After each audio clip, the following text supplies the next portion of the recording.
The wind moves first. A low moan through the passes of the Rockies, where stone and snow have stood longer than any map. It carries the memory of hooves, the smoke of 100 campfires, and the names of men the world forgot. Out here, history doesn't speak in words, it echoes in the canyons, whispered by ghosts of the fur trade. Long before the iron rails, before the cities rose, before the gold fever and the fences, there were men who carved the trails west with nothing but grit, flint, and faith in their trigger hand. They were called many things: mountain men, trappers, free trappers, wanderers. But the truth is simpler. They were survivors of a world without mercy. In the early years of the 19th century, when the United States barely reached beyond the Mississippi, these men walked into a wilderness larger than imagination. They followed rivers that had no names, slept in the open with rifles for pillows, and gambled their lives for beaver pelts, whiskey, and a dream of freedom. Few came back rich. Fewer still came back at all. But their stories shaped the bones of a nation that would one day call itself the West. And among those men, there was one whose legend burned bright, then dimmed almost to nothing. A man born into bondage, freed into the unknown, who would ride with nations, lead warriors, and open trails through the Sierra Nevada. His name was James Pearson Beckwourth, a man so full of contradictions that even history itself didn't know what to do with him. Son of a slave woman and a white plantation owner, a man of two worlds who belonged fully to neither. He was a trapper, a scout, a Crow war chief, a soldier, and a storyteller. He lived more lives than most men dream.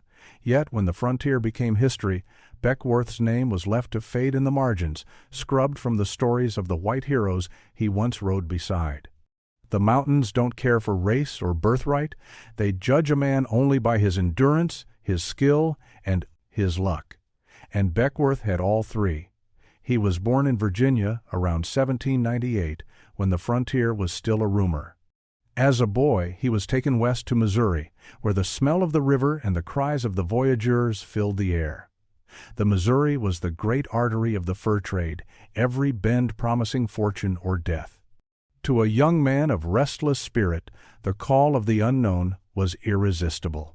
When the fur trade fever hit, Beckwourth joined the men who answered General William Ashley's famous call for enterprising young men to ascend the Missouri and seek their wealth in the wilderness. He wasn't alone. Among his ranks were names that would become legend: Jedediah Smith, Jim Bridger, Thomas Fitzpatrick. But none of them carried the same burden Beckwourth did, the color of his skin marking him an outsider in a brotherhood already half wild. It didn't matter once you left civilization behind. In the mountains, survival was the only measure of a man. Beckwourth learned to trap beaver in icy streams where frostbite and starvation waited in silence. He learned to track game by the faintest sign, to read the clouds for storms, and to sleep with one ear tuned to the sound of paw or moccasin. Those who traveled with him said he could charm his way out of a fight as quickly as he could win one. The West was a place where a man could disappear or be reborn. For Beckwourth, it became both. The wilderness stripped men down to their essence, testing what they were made of when no one was watching. Some lost themselves to greed, others to loneliness. But Beckwourth found something deeper: freedom, unbound by the laws of men. In the journals of the era he appears in fragments: a scout for the Ashley party, a trapper on the Yellowstone, a name whispered with both admiration and envy. Each record shows a man who refused to be defined by anyone else's limits. Imagine the scene: a campfire flickering under a black sky, rifles stacked like a teepee, snow falling in. Soft silence. The men around that fire were half-starved, half-frozen, and yet full of life. They laughed, they cursed, they told lies to keep the dark away. And somewhere among them sat Beckwourth, eyes reflecting the flame, spinning tales of hunts and narrow escapes. The mountain men told stories the way preachers tell scripture, because in a land that could kill you by dawn, words were a way to remember you'd once been alive. But behind the laughter was a truth they all knew: the West took more than it gave. Trappers vanished every winter. Some fell to Blackfeet arrows, others to avalanches or madness. When spring thawed the rivers, only a handful returned. The rest became part of the land bones under the snow, names carved into cottonwood bark. Those who survived carried the memory of the others, like ghosts in their packs. Beckworth's legend began not because he sought glory, but because he refused to quit.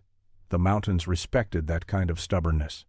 He would face betrayal, hardship, and exile, yet always return to the high country like it was home. The Crow called him Bull's Robe, and later made him a chief. The whites called him a liar, a braggart, a half-breed who told tall tales. Both were wrong, and both were right. He was a man who belonged to the frontier itself, raw, untamed, and impossible to fit into the pages of polite history. The story of James Beckworth is not the story of triumph or tragedy alone. It's the story of the American wilderness and the people it changed. He walked among legends, but his own legend was swallowed by the very land he helped open. The records that survived are uneven, written by men who admired his courage but distrusted his origins. Some claimed he exaggerated his feats. Others quietly borrowed from his accomplishments without giving credit.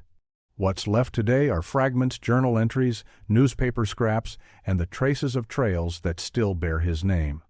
Yet, if you stand on the edge of Vesser's Beckworth Pass in California, where wagon trains once rolled toward the goldfields, you can still feel his presence in the wind.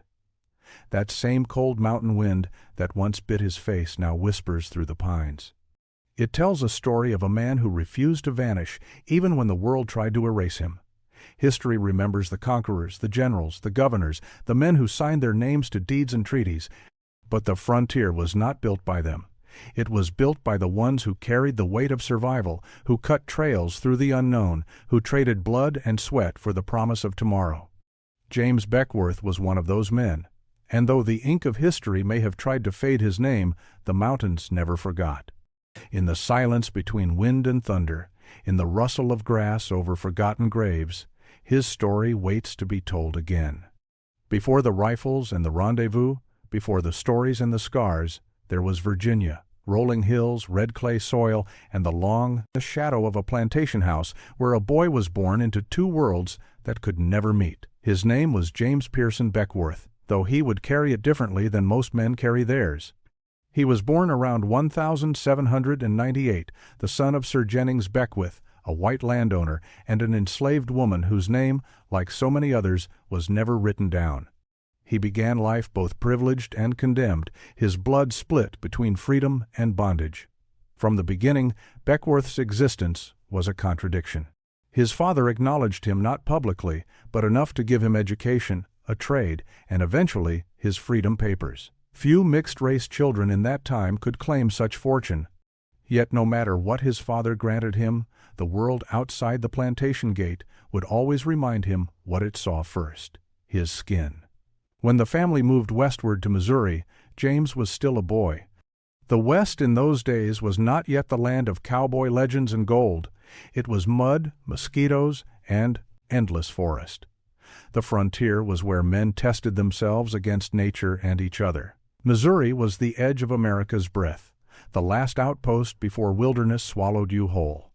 In the small settlement of Street Charles, young Beckworth apprenticed under a blacksmith. The trade taught him precision, patience, and the rhythm of fire and metal skills that would later serve him when forging traps and weapons in the wild. But it also taught him something deeper: endurance. He watched sparks fly from the anvil and learned that strength was not just muscle, it was will. He listened to the talk in the taverns, to stories of rivers that shimmered like silver, of tribes who moved with the herds, of mountains taller than any church steeple. Men who went out there came back changed or didn't come back at all. That kind of danger called to Beckworth like a hymn. He worked the forge by day and hunted by night, testing his marksmanship in the woods beyond the river. His father, though proud, warned him against wasting his life chasing fur. But James had already chosen his path. The life of a tradesman was steady, the life of a frontiersman was free. And for a man who had once been born unfree, that word freedom meant everything. By his mid-20s, the fur trade was booming. The demand for beaver pelts in Europe had turned the American West into a gold rush made of fur and blood. General William Ashley's advertisement in the street, Louis Gazette, rang like a trumpet across the frontier. Enterprising young men are wanted to ascend the Missouri River to its source, there to be employed for 1, 2, or 3 years. To most, it sounded like madness. To Beckwourth, it was a summons. In 1824, he signed on with Ashley's 100, the legendary group that would define an era. These were not soldiers or settlers. They were hunters, wanderers, and outcasts. Among them were men who would become legends: Jedediah Smith, Thomas Fitzpatrick, Hugh Glass, Jim Bridger. They gathered at the confluence of the Missouri and the Platte, their canoes heavy with powder, lead, and traps. Beckwourth, with his dark skin and proud bearing, stood out, but not for long. Once the wilderness swallowed them, every man's worth was measured by what he could endure. The expedition began with hardship. They fought through river ice and blinding storms, through swarms of mosquitoes that turned the air black. Supplies rotted, horses died, men froze. Beckwourth proved himself early tireless, sharp-eyed, and unafraid. When they ran low on food, he hunted. When tempers flared, he brokered peace. When the cold threatened to kill them all, he built fires that saved their lives. One journal entry from a fellow trapper mentioned him briefly. "The colored man Beckwourth is well fitted for this country. He laughs when others despair." It was the first hint of how others would see him not as black or white, but as something larger than both: a man of the frontier. The Missouri country was wild then, a web of rivers cutting through plains filled with buffalo, elk, and danger. Every bend in the river was a new test. They traded with the Mandan, the Arikara, the Crow, sometimes peacefully, sometimes not. In those early years, the line between trappers and trespassers was thin. Every campfire risked drawing the wrong kind of attention. It was during one of those expeditions that Beckwourth's legend began to take shape. A scouting party he led was ambushed by Blackfeet warriors, swift, deadly, and silent. Most men would have fled. Beckwourth stood and fought, reloading his rifle in the chaos, his calm like iron. They barely escaped with their lives, and for days he guided the survivors through snow and hunger back to safety. Word spread through the camps. Beckwourth was a man who didn't break. When they finally reached a trading post, the men traded stories as much as pelts. They spoke of a man who could read the land like scripture, who could talk his way out of a knife fight, who carried the humor of the tavern into the jaws of death. Some said he was lucky, others said he was blessed. Beckwourth himself would later laugh at both. But luck has a way of turning. On a later expedition, he was captured by Crow warriors. To most, it would have meant death. The Crow had little mercy for trappers trespassing on their hunting grounds. Yet when Beckwourth stood before their chief, something shifted. The chief studied him, saw his courage, his bearing, his mixed blood, and decided his life would not end that day. They spared him. And not just spared, adopted him. The Crow called him Bull's Robe. In their camp, Beckwourth would find not only survival but belonging, a strange and fragile peace that neither Missouri nor Virginia could offer him. Among the Crow, he would rise higher than any white trapper ever dreamed, but that was still to come. For now, he was still the young blacksmith's son who had traded the taprand hammer for the rifle, the forge for the firelight of the wilderness. He didn't yet know how far he would travel, or how many times the world would try to erase his story. But in those early days, as the Missouri rolled on toward the horizon, James Beckwourth had already crossed a line that could never be uncrossed. He had left behind the old world, the one built on bloodlines and laws, and stepped into a new one built on courage alone. The wilderness didn't care where he came from, it only cared whether he could survive it. And survive he would. The year was 1825, and the Missouri country was swollen with spring melt, mud thick as blood, trees bent low from the thaw. The rivers were the veins of the frontier, and the mountain men followed them like pilgrims to an altar of danger and gold. James Beckwourth was 27, hardened now by a year of hardship and hunger. The green apprentice who had left Missouri had become a man of the wild, lean and wary, his eyes sharpened by the constant edge of death. The Ashley expedition pressed deeper into the unknown, paddling their bullboats through currents that could turn in an instant from calm to murderous. They were a ragged company, barely more than 100 men, but they carried the ambitions of a nation.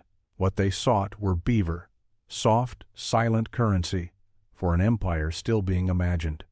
But in truth, they were chasing something more than pelts. Freedom, perhaps. Glory. The strange joy of standing on a piece of land that no one had named yet. The mornings began with the crack of ice and the breath of steam off the river. Men woke with frost in their beards, cursing and laughing at once. Beckworth had taken to rising before the others, scouting alone along the riverbanks, reading the land like it was written for him. He'd learned that the wilderness spoke in signs: a snapped branch, a distant crow call, the way the wind curled over a ridge. He read it all. Jedediah Smith, quiet and devout, often led the prayers at dawn. Jim Bridger, younger and louder, joked his way through the cold. Beckworth listened, but said little. He was not one for prayer or bravado. His faith was in movement, in the rhythm of his steps, the feel of his rifle balanced in his hand, the pulse of the wild around him. The expedition faced trial after trial. The river froze solid one week and flooded the next. Men went half-mad from hunger, chewing their belts to keep from collapsing.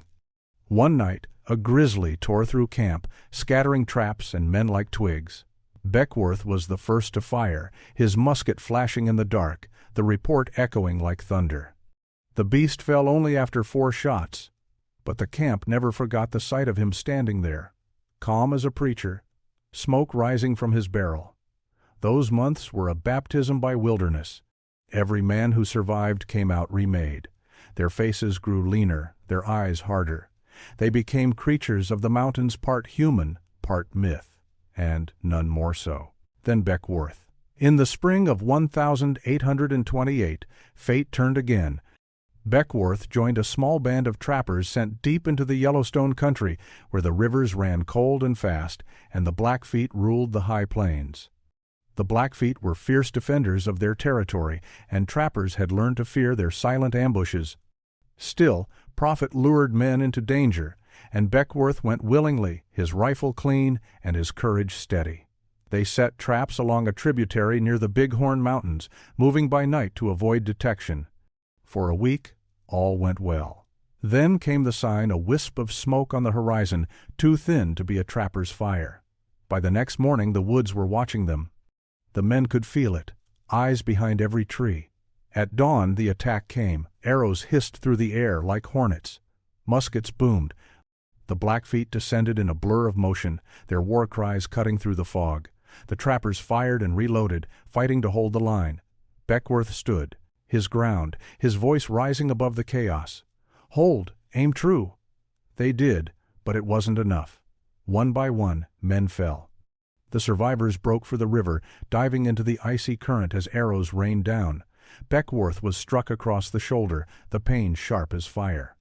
He clawed his way to the opposite bank, breath ragged, and vanished into the timber. For 2 days, he moved like a wounded wolf, sleeping in bursts, bleeding into the snow. When the Blackfeet found him, he could no longer run. They dragged him into camp, bound and half-conscious. For most captives, that was the end. But Beckworth's fate would take a stranger turn. The chief of the band, a man called Bull's Robe, studied him for a long while. The trappers' stories of this mixed-blood scout had spread farther than Beckworth realized. The chief saw not a trespasser, but a fighter with the heart of a warrior. Through an interpreter, he told Beckworth he could die a slave or live as a brother. Beckworth did not hesitate. He chose life. That decision would change everything. The Blackfeet took his weapons, but tended his wounds. They tested him, sending him on hunts, watching how he carried himself among them. Beckworth did not fight the current. He adapted, learning their language, their customs, their humor. He learned to ride with their warriors and to move unseen across their plains. They called him Bull's Robe, after the chief whose trust he'd earned. It was among the Blackfeet that Beckworth began to understand the West not as wilderness, but as a world already rich with nations, with law and spirit of their own. He watched their dances around the fire, the rhythm of drum and chant rising into the cold night. He joined their hunts, saw how they gave thanks to the buffalo they killed. He fought beside them in raids and earned scars that marked him as one of their own. Months turned to years. When trappers spoke of Beckworth again, it was with awe and uncertainty. Some said he'd been killed. Others said he'd gone native, taken a wife among the Crow or the Blackfeet. The truth lay somewhere between legend and fact, as it always would for him. By the time he emerged again into the white man's world, Beckworth was changed. His hair had grown long, his skin darkened by sun and smoke, his eyes sharper than ever. He rode with the grace of a warrior and spoke of the mountains as if they were kin. When he returned to the trading posts along the Yellowstone, men listened to him with a mix of disbelief and envy. But the wilderness had branded him. He was no longer just a trapper. He had crossed the line between two worlds, the white and the native, and in doing so had become something larger than both. Around the campfires of the fur trade, his name began to stir again. "Beckworth's alive," they said. Lives with the tribes, fights like a demon, laughs in the face of death. The laughter part was true. Beckworth laughed often, loudly, as if the world's cruelty couldn't touch him. But beneath it was something heavier, a knowledge that men like him were both indispensable and invisible. The West could not have been won without the men who opened it, yet few would ever be remembered. The mountains had baptized him in hardship. The rivers had baptized him in blood. And from that baptism, James Beckworth emerged not just as a survivor, but as a living bridge between worlds destined to clash. He had walked through death and come out the other side, and the land itself seemed to recognize him now not as an intruder, but as one of its own. In the years to come, his name would ride on the wind from the Yellowstone to the Sierra Nevada.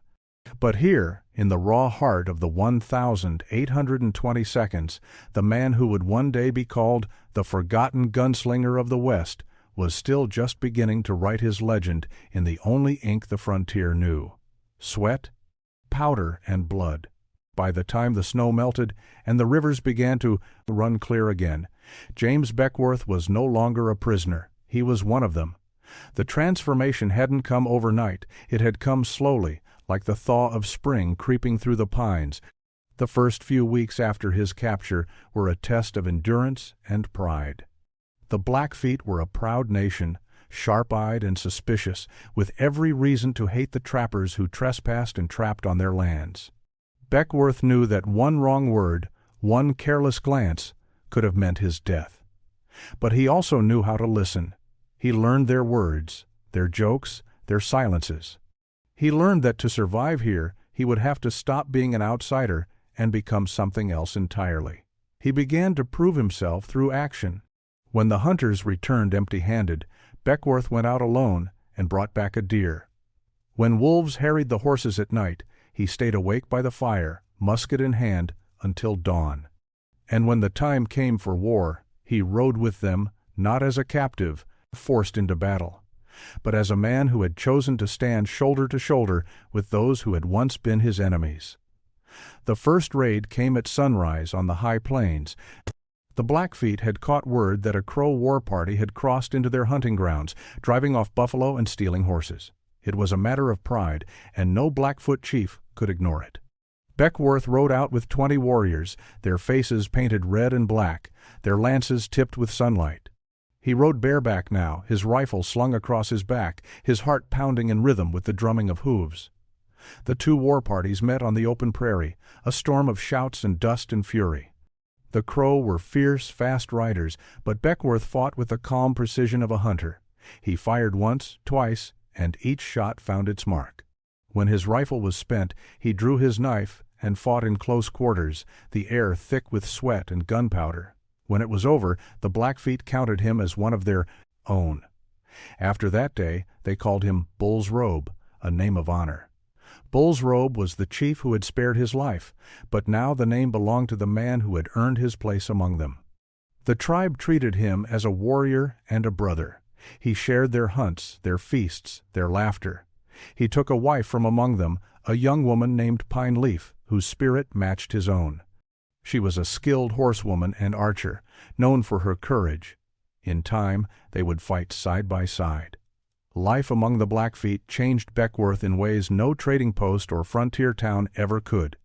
He learned to see the land not as wilderness to be conquered, but as a living thing. He watched the hunters give thanks to the buffalo they killed. He saw the women tanning hides by the river, their songs rising like prayers. He listened to the elders tell stories by firelight, stories of creation, of ancestors who had walked these same plains before there were borders or maps. And in those stories, Beckworth recognized something that no history book would ever capture: a sense of belonging. He had spent his early years trapped between worlds, born a slave, freed but never fully free, half African, half white, belonging to neither. But here, under the endless Montana sky, among people who judged a man by his courage and not his color, he found something that felt like home. For several years, Beckworth lived as a Blackfoot. He fought in their wars, traded with white trappers who dared to venture into their lands, and guided his new kin through passes that even seasoned mountain men feared to cross. He became a link between two worlds, the emissary of the wilderness. White traders began to speak of him as a legend, the wild man who had gone native and risen to the rank of chief. But the frontier has a way of erasing peace. It was not long before the trappers came again, this time in greater numbers, armed with greed and steel. Beckworth knew the men who led them, old comrades from the Ashley days, men who had once shared his fire and his hunger. When they came north, they brought not only trade goods but trouble. Skirmishes turned to ambushes. Treaties were made and broken in the same breath. The land grew restless again. Beckworth stood between both sides, translating words that neither truly understood. He saw in the Blackfeet the same strength and pride he once admired in the mountain men, but he also saw the futility. The tide of the frontier was coming, slow but unstoppable, sweeping away everything in its path. The rivers would soon carry more than beaver pelts. They would carry the future. Still, he tried to bridge the gap. When traders set up a rendezvous near the Yellowstone, Beckworth rode out to meet them. The sight of him sent a murmur through the camp, half awe, half disbelief. He wore the dress of a warrior, his hair braided with eagle feathers, his chest marked with the scars of battle. But his eyes were the same, keen, alert, filled with that restless spark that no tribe or nation could ever tame. "Beckworth?" one man whispered.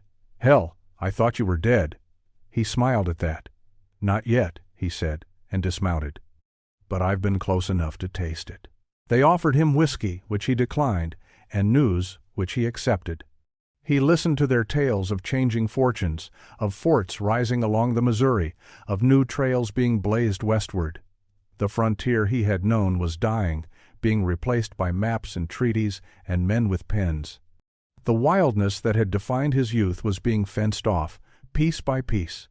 That night he sat by their fire, the crackle of pine blending with the low hum of conversation.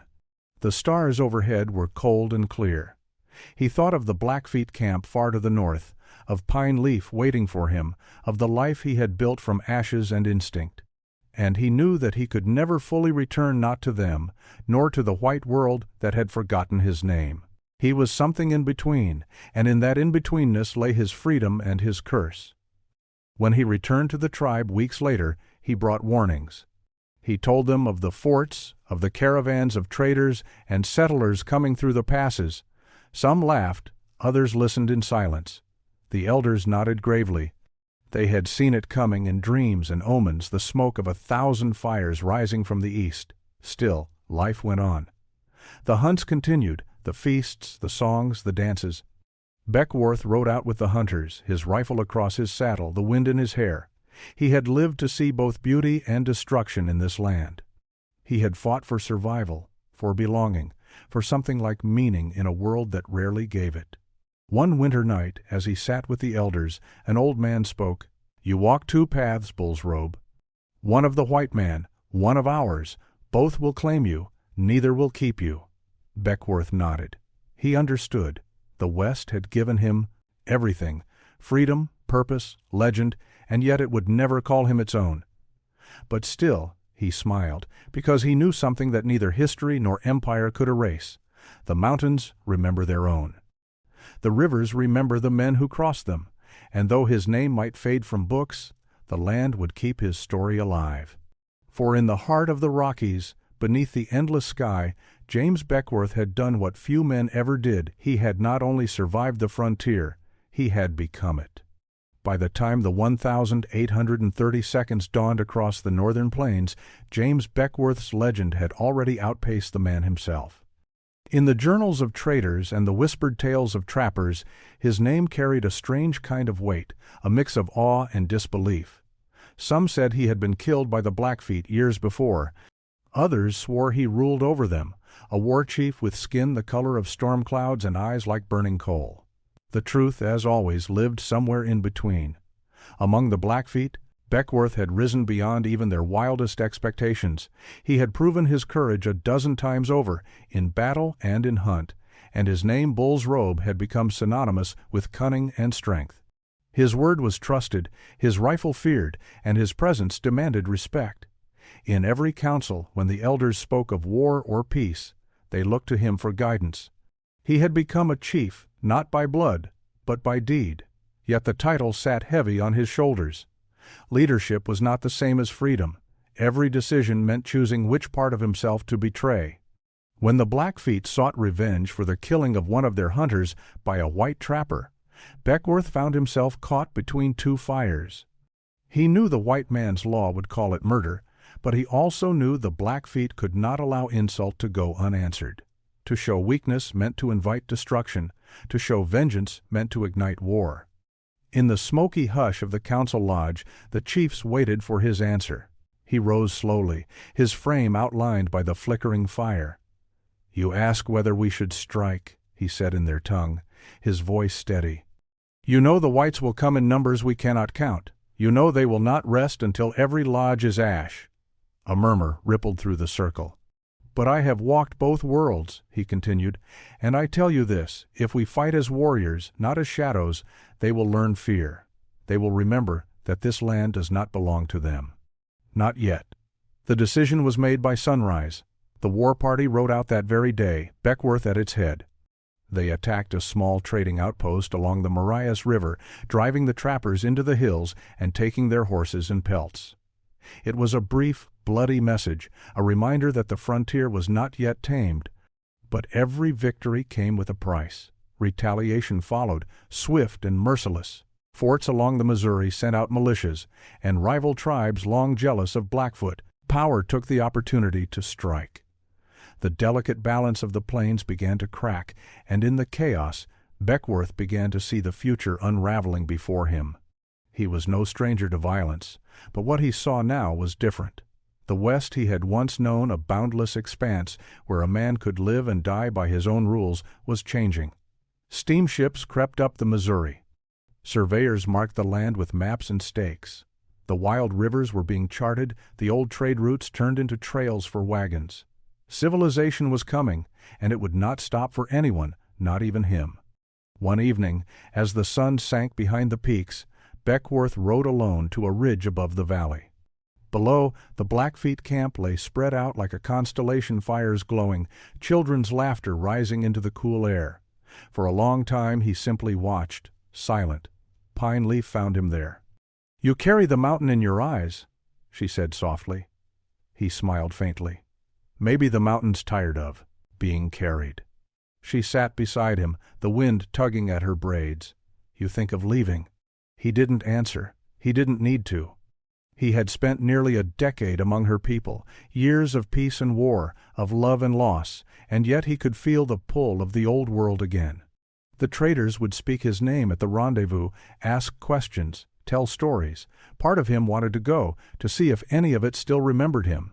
But another part knew that leaving meant breaking something sacred. "Your place is here," Pine Leaf said after a while. "You are our chief." "I was never meant to be anyone's chief," Beckworth replied. "The only master I ever knew was the horizon."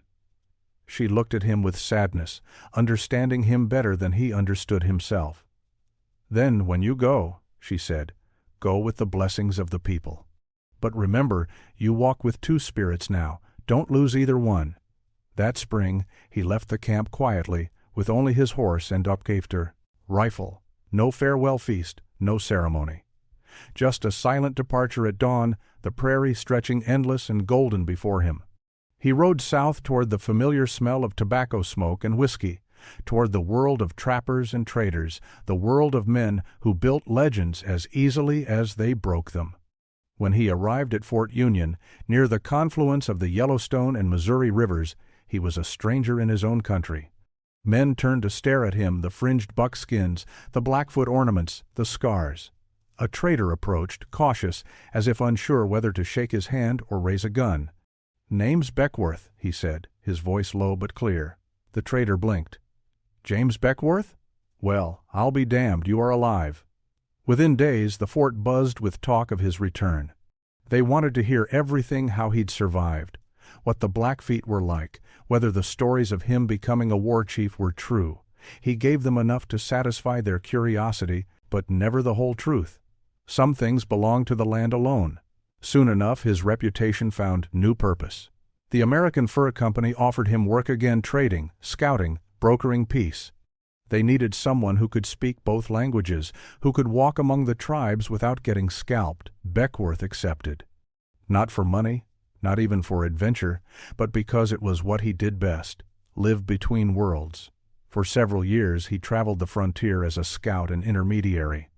He brokered fragile truces between tribes and traders, led expeditions into unexplored valleys, and guided wagon trains through terrain that would have swallowed lesser men whole. He rode from Fort Laramie to the Wind River Range, from the Missouri Breaks to the foothills of the Sierra Nevada. Wherever he went, stories followed like dust in his wake. But fame is a fickle companion. To the fur traders he was a useful tool, to the settlers a curiosity. To historians he barely existed. They wrote of Bridger, Carson, Sublette, and Smith, but not of Beckworth. His deeds were spoken, not written. His color and his contradictions made him inconvenient for the tidy version of history that America wanted to tell, and yet he kept going. He was there at the final great rendezvous on the Green River when the mountain men gathered one last time to trade and boast and drink. He saw the fur trade collapse beneath the weight of civilization. He watched the rivers that had once carried adventure now carry freight and soldiers. The old world of the mountain men was dying, and with it, the myths that had made him. That night, as the campfire songs faded into the wind, Beckworth sat apart from the others. An old friend, a trapper named Fitzpatrick, joined him. "You've seen more of this country than any man I know," Fitzpatrick said, "but tell me straight, was it worth it?" Beckworth stared into the fire, the flames reflected in his dark eyes. "Every mile," he said, quietly. "Even the ones that nearly killed me." Fitzpatrick chuckled. "Then what now?" He shrugged. "There's always another trail. Maybe California. Maybe beyond." He smiled then, that familiar glint of mischief and melancholy. "The thing about men like us," he said, "is that we don't belong anywhere. But the land she remembers us, even if no one else will." The fire cracked. The wind sighed through the sagebrush. And somewhere in the distance, a wolf howled, a lonely sound that seemed to echo through every story that would never be written down. For James Beckworth, the frontier was not just a place. It was his inheritance, his curse, and his only truth. He was a man of two worlds, claimed by neither, remembered by few.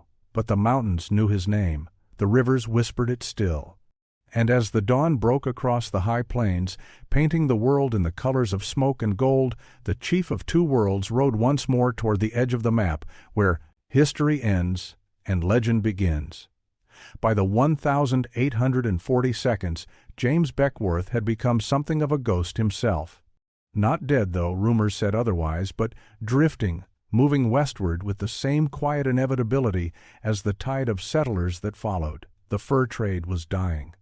The beaver, once the currency of empires, had been trapped nearly to extinction.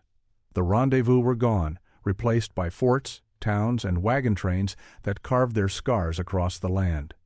But Beckworth wasn't the kind of man who could sit still while the world changed around him. When gold was discovered in California, it wasn't just miners who felt the pull. It was men like him, restless souls who could smell opportunity in the dust. He left the plains behind, crossed the Sierra Nevada, and found himself in a new kind of wilderness, one not of rivers and buffalo, but of ambition and greed. California in 1848 was chaos wrapped in sunlight. Rivers glittered with the promise of fortune, tents and shanties sprawled like ant-hills along every creek. Men from every corner of the earth, Yankees, Mexicans, Chinese, Kanakas, and Indians, dug side by side, each convinced they'd strike it rich. And into this fevered madness rode Beckworth, dressed in worn buckskins, his rifle across his saddle, and his eyes sharp with the calm of a man who had seen the wilderness swallow empires before. He didn't come to dig, he came to trade, to guide, to survive. The mountains had taught him long ago that gold is best carried out in other men's purses. He set up camp near the Feather River and began doing what he did best, reading men, reading the land, finding ways where others saw none. Within months, his name spread through the mining camps. The old-timers whispered of him like a legend come alive. "That's Beckworth, the one who rode with the Blackfeet," one prospector muttered. "Thought he was dead," another replied. "He's the kind that never dies," came the answer. They weren't entirely wrong. That summer, he discovered a pass through the Sierra Nevada, a hidden corridor winding between the peaks, wide and gentle enough for wagons.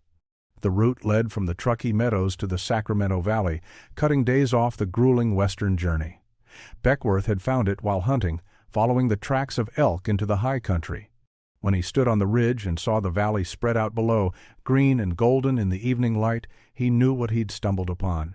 Others would later call it Beckworth Pass. Some would say he discovered it by accident, others that he had been searching for it all along. The truth was simpler. He found it the way he found everything, by never stopping. When word reached California's growing settlements, Beckworth became a guide once more.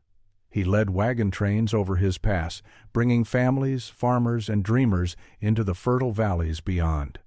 To some he was a savior, to others just another rugged scout, selling his knowledge for coin. But to the travelers who survived the ordeal, he was something more, a man who had wrestled the wild and come out the other side still smiling. In Marysville, where the Feather and Yuba rivers met, he opened a trading post and inn. It was a rough establishment, half saloon, half supply depot, but it became a lifeline for travelers and miners alike. He stocked it with whiskey, tools, tobacco, and stories. Those stories flowed easier than the whiskey, and men would crowd around the fire to listen as he spoke of the old days, the frozen crossings of the Wind River, the battles with the Blackfeet, the endless march of mountains and sky. He had become, without trying, the voice of a world already fading. But history has a cruel sense of humor. The same people who drank his whiskey and swore by his maps rarely bothered to write his name in their ledgers. When surveyors came to chart his pass, they gave the credit to others. Newspapers praised the great discoveries of the pioneers who followed him. Beckworth smiled at that. He had learned long ago that the West didn't remember men like him.